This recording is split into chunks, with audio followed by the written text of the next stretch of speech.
It made me feel like we weren't in a first world country anymore. It was a bit panicky. I can go without a meal, and my husband can go without a meal, and as adults we understand. But my 4-year-old doesn't understand that. I just thought, oh, that's crazy. How could meat, when we see it everywhere around us, be unavailable? I couldn't find things like flour, baking soda, yeast, Sweet potatoes, green chilies, meats and vegetables, mac and cheese.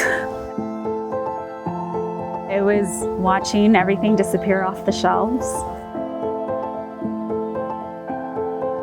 Your biggest fear is everyone's going to go hungry.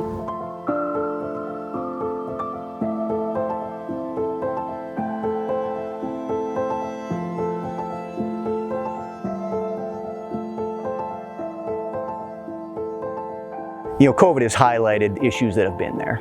These problems and challenges and realities in our food infrastructure have been there.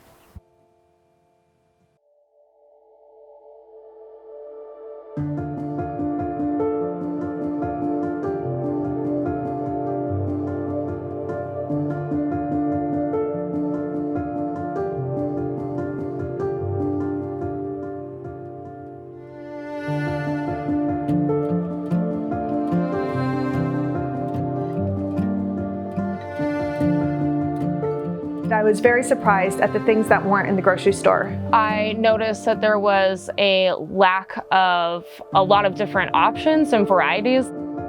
I found it to be pretty stressful when I would go to the stores because we've got certain staples that my family loves and we're used to having around the house.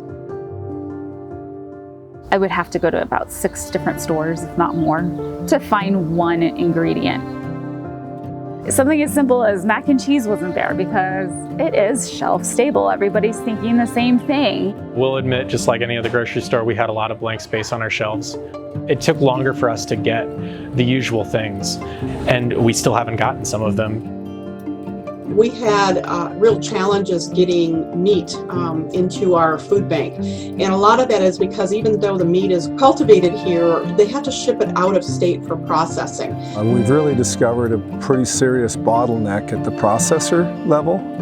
You know, the packers are doing what they can, but you know, there's no doubt that we see that there's a real serious bottleneck there in getting the meat from the farmers, ranchers, and feedlots onto consumers' plates. The more we give away the power and responsibility into fewer and fewer hands, you know, the more we're concentrating risk. And so COVID illustrated, for example, illness of meat processing workers and the failure of a large distribution system to get animals from farm to processing to people.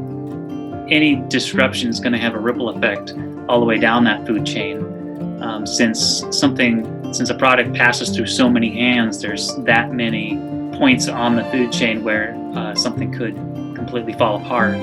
Saw a lot of really, kind of sad things where animals were being euthanized and wasted, and while at the same time there were people looking for meat products.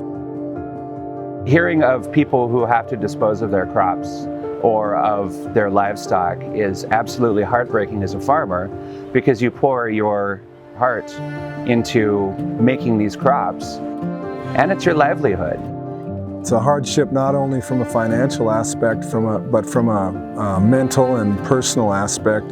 It's a good life, we love it, but some of that stuff gets a little bit hard to deal with.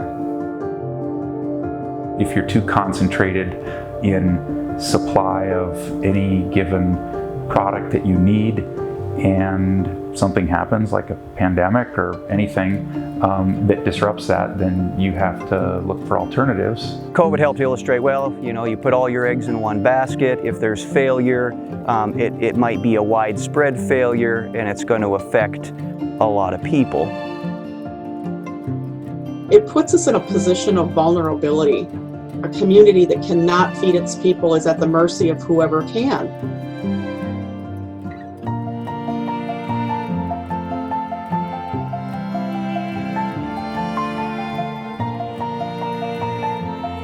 There is value in having products not quite so consolidated into few hands and few places. Anytime you have alternatives, you are a lot more resilient. If I were to embody 2J's mentality towards shortening the supply chain, I think it would be to diversifying the ways that we get our food. I think a key to the whole production bottleneck is being able to process beef locally. Shortening the food chain would ensure that foods that are local to us are more available as they should be. I think when the supply chain is shorter, you get fresher food, you get more local food, you're helping your local communities and your state. The thing that I really like about having a short supply chain is that all of the money is kept locally. We have been part of a phenomenon where there are people that are starting farms. You know, it is satisfying to have that direct relationship with the people who eat what you grow. It's a way to ensure that our community can keep afloat through difficult times. If there's a sea change there and everybody is participating in that local supply chain, then it's a level playing field and the economy and prices and that sort of thing adjust. We should demand and accept the responsibility of paying closer attention and to engaging more in how we as citizens create and operate economies, and maybe particularly with food.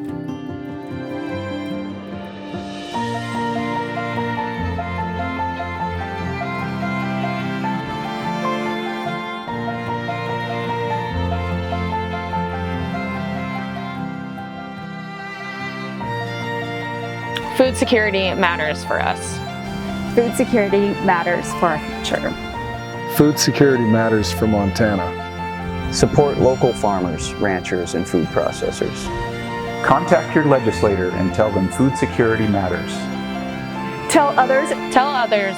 Tell others. Tell others About the importance of food security.